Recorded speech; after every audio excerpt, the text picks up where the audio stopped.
बिस्मिल्लाहिर्रहमानिर्रहीम। अस्सलाम वालेकुम दोस्तों, नई वीडियो में खुश आमदेद। अगर मकबूजा कश्मीर सिर्फ पाकिस्तान का मसला है तो फिर आयल तंसीबात पर हमला भी सिर्फ सऊदी अरब का मसला है। सऊदी अरब में आयल तंसीबात पर हमले पर पाकिस्तान को तवज्जो न देने का मुतालिबा कर दिया है। दोस्तों, इसके साथ ही आज की वीडियो में चंद ऐसे सवालात हम आपके सामने रखेंगे जो जवाब तलब है कि क्या सऊदी अरब की आयल तंसीबात पर हमला इसराइल ने करवाया या अमेरिका ने।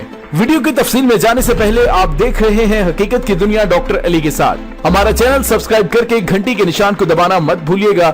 इस वीडियो को ज्यादा से ज्यादा फेसबुक, व्हाट्सएप और सोशल मीडिया पर शेयर करें। शेयर और लाइक करने के साथ साथ कमेंट बॉक्स में पाक फौज जिंदाबाद, पाकिस्तान पाइंदाबाद और पाकिस्तान के गुमनाम हीरोज को सलाम का नारा कमेंट जरूर कीजिएगा। दोस्तों, भारत की जानिब से मकबूजा कश्मीर की खुसूसी हैसियत खत्म किए जाने के बाद पाकिस्तान ने हर फोरम पर भारतीय मुजालिम के खिलाफ आवाज उठाई और उम्मत मुसलमा की भी तवज्जो इस जानिब मबजूल करवाते हुए अपील की कि मजलूम कश्मीरियों के हक में आवाज उठाई जाए। लेकिन किसी मुस्लिम मुल्क ने कश्मीरियों के हक में ना तो बाकायदा आवाज उठाई और ना ही इस हवाले से बाकायदा एहतजाज किया। और तो और OIC के इजलास में भी मकबूजा कश्मीर के मामले को ज्यादा अहमियत नहीं दी गई और ये तासुर दिया गया कि मकबूजा कश्मीर उम्मत मुसलिमा का मसला नहीं बल्कि पाकिस्तान का मसला है। ताहम अब सऊदी अरब की ऑयल तंसीबात पर हमले के बाद सारिफीन ने ज्यादा मजम्मत करने वालों को आड़े हाथों ले लिया है। सोशल मीडिया सारिफीन ने कहा है कि अगर मकबूजा कश्मीर सिर्फ पाकिस्तान का मसला है तो ऑयल तंसीबात पर हमला भी सिर्फ सऊदी अरब का मसला है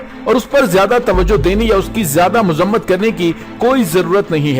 जब कोई मुस्लिम मुल्क अपने मुसलमान भाइयों पर ढाए जाने वाले मुजालिम के खिलाफ आवाज नहीं उठा सकता तो हमें भी चाहिए कि हम भी उनके मामलात को उन्हीं तक छोड़ें। इस हवाले से माइक्रो ब्लॉगिंग वेबसाइट ट्विटर पर अपने पैगाम में senior anchor person Junaid Salim ने इस मौकफ की तायीद की है। अरब ममालिक के बकौल कश्मीर अगर सिर्फ पाकिस्तान का मसला है और उम्मत मुसलमा का मसला नहीं तो फिर सऊदी ऑयल रिफाइनरी पर हमला भी सऊदी अरब का अपना मसला है। उन्होंने कहा कि सऊदी अरब ऑयल रिफाइनरी पर हमले को उम्मत का मसला बनाकर पाकिस्तान को उसमें मत घसीटे। दोस्तों, अमेरिका जो सऊदी अरब की ऑयल तंसीबात पर हमले की आड़ में ईरान पर हमले के लिए पर तोल रहा है तो खित्ते की दो बड़ी ताकतों चीन और रूस ने अमेरिका को औकात में रहने का पैगाम दे दिया है। दोस्तों, मैं आपको याद दिलाता चलूं कि अमेरिकी सदर बुश सीनियर का जमाना था। 2 अगस्त 1990 को इराक ने कुवैत पर हमला करके उस पर कब्जा कर लिया था। इराक का मौकफ था कि कुवैत माजी करीब में इराक का हिस्सा था जिसको इत्तेहादियों ने जमाना जंग में अलग करके उस पर अपनी मर्जी का अमीर मुकर्रर कर दिया था। लेकिन सद्दाम हुसैन ने जो ही कुवैत पर हमला किया बैनुल-अक़वामी मुज़म्मतों के फ्लड गेट खुल गए। सलामती कौंसिल का हंगामी इजलास बुलाया गया और इराक से मुतालबा किया गया कि फौरन कुवैत से निकल जाओ वरना। और दोस्तों, उस वरना का अगला इकदाम अज़हर मिना शम्स था। लेकिन अमेरिका ने फिर भी जल्दबाजी से काम ना लिया। मशरिक़ वुस्ता में इराक एक बड़ी फौजी कुवत समझा जाता था, उसके आर्मर्ड डिवीजनों का बड़ा शोहरा था। इसलिए बुश सीनियर ने बड़े तहम्मुल से अपने इत्तेहादियों को रियाज में जमा करना शुरू कर दिया। 35 ममालिक की अफवाज रियाज के गिरदो नवा में इकट्ठी हो गयी तो उसके बाद ऑपरेशन डेजर्ट शील्ड शुरू हुआ। असल जंग सिर्फ 4 दिन जारी रही। फरवरी 1991 के आखिरी अयाम में अमेरिका ने हमला करके इराकी मिलिट्री फोर्सेस को तबाह कर दिया था। उस जंग की तारीख बहुत इबरत आमूज है। पाकिस्तान ने भी अपनी फौज का एक दस्ता 5000 सोल्जर्स पर मुश्तमिल उस जंग में भेजा था, लेकिन दूसरे कई इत्तेहादी ममालिक की तरह पाकिस्तान को भी उस जंग में अमली हिस्सा लेने का मौका नहीं मिला। दोस्तों, आपको याद होगा जब वो जंग शुरू हुई तो CNN पर बगदाद और उसके गिरदोनवाह के इलाकों पर अमेरिकी बहरी जंगी जहाजों पर से लॉन्च किए गए टॉम हॉक मिसाइलों की बारिश कर दी गई थी। इराक पर उस मिसाइल हमले के तनाजुर में जो 29-30 साल कबल हुए थे वो उस रोज ताजा हो गए कि जब अबकीक के ऑयल फील्ड पर एक ड्रोन हमले में अब सऊदी अरब का एक बड़ा इलाका शोलों की लपेट में आ गया। दोस्तों, इस ड्रोन हमले की जिम्मेदारी फौरी तौर पर यमन के हौसी जंगजुओं ने कबूल कर ली, लेकिन अमेरिका ने उस दावे को मुस्तरद करते हुए ईरान पर इल्जाम लगाया कि ये ड्रोन हमला किसी यमनी इलाके से नहीं बल्कि ईरानी इलाके से किया गया है। इस हमले की कोई ज्यादा तफसीलात अब तक हमारे इलेक्ट्रॉनिक मीडिया पर नहीं दिखाई गयी।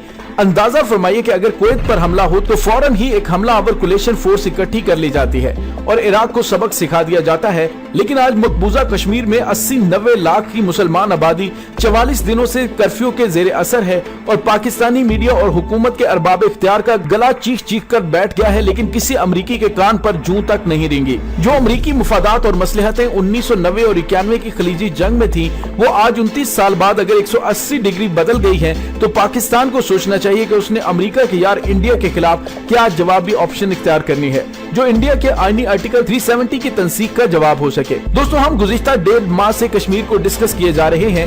हमारे सिविल और मिलिट्री अकाबरीन आखिरी हदों तक जाने के दावे कर रहे हैं और कश्मीर को एक न्यूक्लियर फ्लैश पॉइंट करार दे रहे हैं। लेकिन सच्ची बात यह है कि सऊदी ऑयल फील्ड पर यह ड्रोन हमला भी अपनी बगल में एक और न्यूक्लियर फ्लैश पॉइंट रखता है। फिलहाल देखते हैं कि जिस जगह ड्रोन हमला हुआ उसकी लोकेशन और अहमियत क्या है। दोस्तों, अगर नक्शे पर देखें तो अबकी ऑयल फील्ड सऊदी अरब के मशरकी हिस्से में वाक़ है। दमाम और दहरान की ऑयल फील्ड से जुनूब मगरिब में वाक़ ये ऑयल फील्ड दुनिया की सबसे बड़ी ऑयल फील्ड है, जिसका निस्फ हिस्सा इस हमले में तबाह हो चुका है। बताया गया है कि 57 लाख बैरल यौमिया की प्रोडक्शन बंद हो गई है और उसका असर बैनुल अक़वामी तेल की मंडी पर जरूर पड़ेगा, क्योंकि ये ऑयल फील्ड आलमी तेल की कुल पैदावार का 7% फराहम कर रही थी। सऊदी अरब ने अगरचे कहा है कि इस नुकसान को जल्द ही पूरा कर लिया जाएगा, लेकिन वाकफाने हाल जानते होंगे कि इस तरह के नुकसानात की बहाली कितनी मेहनत और कितना सरमाया और कितना वक्त मांगती है। दोस्तों, इस ड्रोन हमले से तरह तरह के वसवसे से अंदेशे और ख्यालात मेरे ज़हन की स्क्रीन पर नमूदार हो रहे हैं। कुछ सवालात ये हैं कि अमरीकी वजीर खारजा माइक पोम्पियो ने छूटते ही ईरान को इस हमले का जिम्मेदार क्यों ठहराया। यमन के हौसियों ने जब खुद ऐलान कर दिया था कि यह हमला उनकी तरफ से किया गया, तो उनके ऐलान को तस्लीम न करने की वजूहात क्या हैं? दूसरा सवाल, ईरानी वजीर खारजा जवाद ज़रीफ ने फौरन तरदीद कर दी कि यह हमला उसकी तरफ से नहीं हुआ। अगर ऐसा ही है तो देखना पड़ेगा कि हालिया अयाम में उन इलाकों में ऐसा कौन सा नया इकदाम या वाक़या हुआ है जो इस हमले का बाइस बना हो। सवाल नंबर 3, क्या ये हमला इसराइल की तरफ से किया गया है और क्या अमरीकी इमा पर किया गया? सवाल नंबर 4, कि क्या इतनी अहम और बड़ी ऑयल फील्ड पर खातिर खा एयर डिफेंस मौजूद नहीं थे? अगर थे तो क्या उस हमले की वार्निंग मौसूल हुई थी? क्या कोई जवाबी मिसाइल चलाया गया था? सवाल नंबर 5, क्या हमला आवर ड्रोन आग के शोलों में गिरकर राख हो गया था या बचकर निकल गया था? अगर बचकर निकल गया था तो उसका सुराग क्यों नहीं लगाया गया और ये सारी इत्तलात और मालूमात सीगा राज में क्यों रखी गई हैं? सवाल नंबर 6, कि पाकिस्तान का रद्द-ए-अमल इस पर कितना मुअस्सर है? इमरान खान का 19 सितंबर को होने वाला दौरा सऊदी अरब क्या शेड्यूल के मुताबिक होगा या उसको मुलतवी किया जा रहा है? सवाल नंबर 7, सऊदी अरब में मुस्लिम अफवाज की कोलिशन का जो हेडक्वार्टर जनरल राहील शरीफ की कमांड में कायम है, उसकी इनपुट क्या है? सवाल नंबर 8, कि क्या सऊदी अरब की दूसरी बड़ी बड़ी आयल की तंसीबात का फिजाई दिफा का निजाम इस हमले के जेर खतर विलनरेबल नहीं होगा? सवाल नंबर 9, क्या सऊदी हुकूमत ईरान को इस हमले का जिम्मेदार गर्दानने का कोई अंदिया दे रही है? अगर ऐसा है तो क्या सऊदी मिलिट्री की तरफ से ईरान की तेल तंसीबात जो कि अबादान, बुशहर, अहवाज, मारून, रीगे सफेद, बीबी हाकमा और पाजनान वगैरह में है, वो भी खतरे की जद में आ सकती हैं या नहीं? सवाल नंबर 10, कि अगर इस तरह के 1-2 और हमले होते हैं तो उसके असरात पाकिस्तान पर क्या पड़ेंगे और इससे ओहदा बरा होने के सिलसिले में पाकिस्तान की स्ट्रेटेजी क्या होगी? दोस्तों, ये तमाम सवालात गौर तलब हैं। इन पर हमारे मीडिया में बहस होनी चाहिए, टॉक शोज का इनकाद होना चाहिए। मैं आपकी तवज्जो चंद रोज पहले एक ईरानी खबर की तरफ मबजूल करवाना चाहता हूँ कि अल जजीरा टीवी ने 1 सितंबर 2019 को ये खबर दी थी कि ईरान ने एक बिल्कुल नया और पावरफुल ड्रोन तैयार किया है, जिसकी रहनुमाई ब्रिगेडियर जनरल अली रजा सबाही फर्द ने एक तकरीब में की थी, जो उस रोज तेहरान में मुनक्कद हुई और जिसमें उस नए और पावरफुल ड्रोन के बारे में दुनिया भर के मीडिया के नुमाइंदों को बताया गया कि इस ड्रोन का नाम कयान है। कयानी और सासानी खानदान ईरान बास्तान के 2 बड़े नामवर खानवादे थे, जिनके 4 बादशाह यके बाद दीगरे ईरानी तख्त पर बैठे थे। उनके नामों से पहले लफ्ज कै लगाया जाता था, मसलन कै कबाद, कै खुसरो, कै तहमासब और कै काउस। इस खानदान को खानदान कयान कहा जाता था। इकबाल ने उसकी अजमत और शौकत का जिक्र अपने अशार में कई दफा किया है। दोस्तों, ईरान ने अपने इन नए ड्रोनों के सिलसिले को कयान का नाम इसी निस्बत की वजह से दिया है।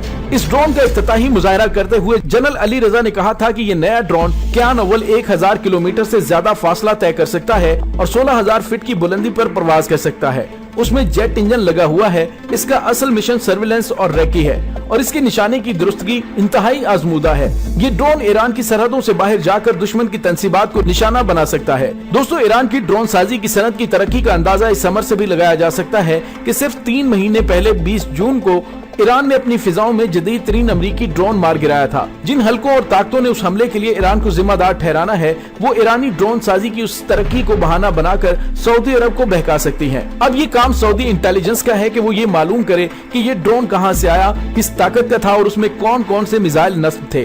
उसकी कोई खबर सऊदी एयर डिफेंस सिस्टम को क्यों नहीं हो सकी और ये गेम प्लान दरअसल है क्या? क्या बड़ी ताकतें ईरान और सऊदी अरब में जंग करवाना चाहती हैं और अगर ये जंग हुई तो कौन सी बड़ी ताकत किस मुल्क का साथ देगी? दोस्तों सऊदी अरब की ऑयल फील्ड्स पर हमला होने के बाद अमरीकी सदर डोनाल्ड ट्रंप ने कहा है कि अमेरिका सऊदी अरब के इशारे का मुंतजिर है, वो हर तरह के रद्द अमल के लिए तैयार है, लॉक्ड एंड लोडेड। दोस्तों अगरचे इस खित्ते के अंदर पहले ही कश्मीर एक जौहरी फ्लैश पॉइंट बन चुका है, तो दूसरा जौहरी फ्लैश पॉइंट सऊदी अरब और ईरान का तनाजा बन सकता है, और अगर इसे दानिशमंदी से ना सुलझाया गया तो पूरी दुनिया जौहरी जंग की लपेट में आ सकती है। दोस्तों इसके साथ ही डॉक्टर अली को इजाजत दीजिए, इंशाल्लाह बहुत जल्द मिलते हैं एक नई वीडियो में। तब तक के लिए अपना बहुत सारा ख्याल रखिएगा। पाक फौज जिंदाबाद, पाकिस्तान पाइंदाबाद, पाकिस्तान के गुमनाम हीरोज को सलाम, अल्लाह वारिस।